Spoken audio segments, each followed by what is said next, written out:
Hai semuanya, kenalin, namaku Hazal Rafif Ardana Zekta. Di sini saya ingin menceritakan kepada kalian semua tentang sejarah terjadinya Perang Banjar. Langsung saja ke videonya. Di Kalimantan Selatan, pada abad ke-19 berkembang Kerajaan Banjar atau Banjarmasin. Wilayah Kesultanan Banjarmasin pada abad ke-19 meliputi Kalimantan Selatan dan Kalimantan Tengah sekarang, yang berpusat di Martapura. Pada tahun 1817 terjadi perjanjian antara Sultan Banjar, yaitu Sultan Sulaiman, dengan pemerintah Hindia Belanda.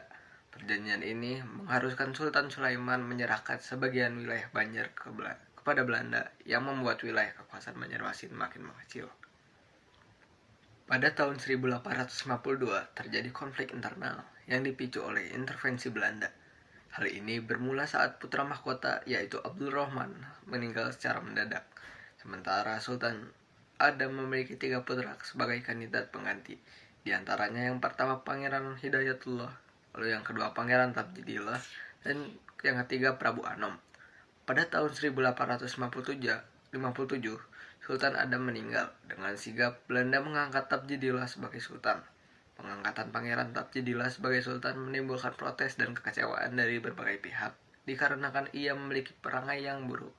Dan menurut wasiat dari Sultan Adam, yang menggantikannya menjadi sultan adalah Pangeran Hidayatullah. Setelah Tabjidillah diangkat menjadi sultan, ia melakukan banyak tindakan yang sewenang-wenang, yang menimbulkan rasa kecewa dari berbagai pihak. Salah satu gerakan protes dan penolakan pengangkatan Tabjidillah dipelopori oleh penghulu Abdul Ghani.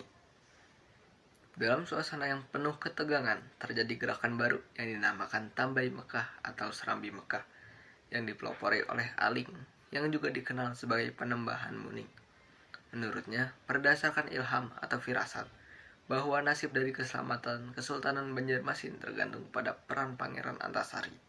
Pangeran Antasari yang sudah kecewa dengan apa yang terjadi di lingkungan kerajaan, datang dan bergabung dengan gerakan Aling. Pada tanggal 28 April, orang-orang Muning yang dipimpin oleh Panembahan Aling dan putranya menyerbu kawasan tambang batu bara. Akibat dari serangan ini, Belanda menilai Sultan Tamjidillah tidak mampu memerintah, dan pada tanggal 25 Juni secara resmi Tamjidillah turun tahta. Mulai saat itu, Kesultanan Banjar berada di bawah kendali Belanda. Sementara itu, pasukan Antasari sudah bergerak menyerbu pos-pos Belanda di Martapura. Memasuki bulan Agustus sampai September tahun 1859, pertempuran rakyat Banjar terbagi di 3 lokasi. Yang pertama di sekitar Banu Halima yang dipimpin oleh Tumenggung Jalil. Yang kedua sekitar Martapura dan Tanah Laut yang dipimpin oleh Demang Lehman, serta sepanjang Sungai Barito yang dikomandani oleh Pangeran Antasari. Pada bulan September, Demang Lehman dan para pemimpin lain meninggalkan medan pertempuran untuk mengadakan perundingan di Kandangan. Pertemuan ini menghasilkan kesepakatan yang intinya menolak tawaran perundingan dengan Belanda, dengan merumuskan beberapa siasat perlawanan, di antaranya yang pertama, pemutusan kekuatan perlawanan di daerah Amuntai.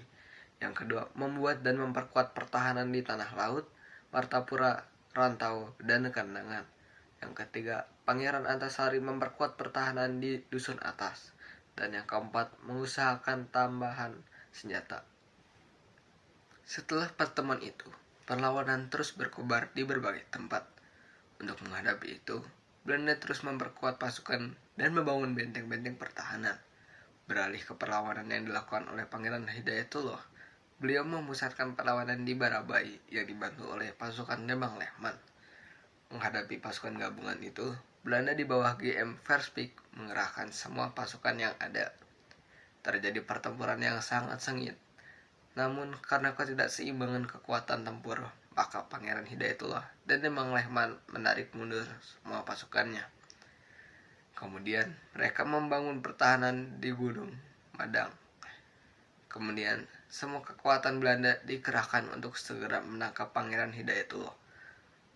Pertahanan di Gunung Madang pun jebol, yang membuat Pangeran Hidayatullah dan sisa pasukannya harus bergerilya, berpindah dari satu tempat ke tempat lain, berpindah dari satu hutan ke hutan yang lain.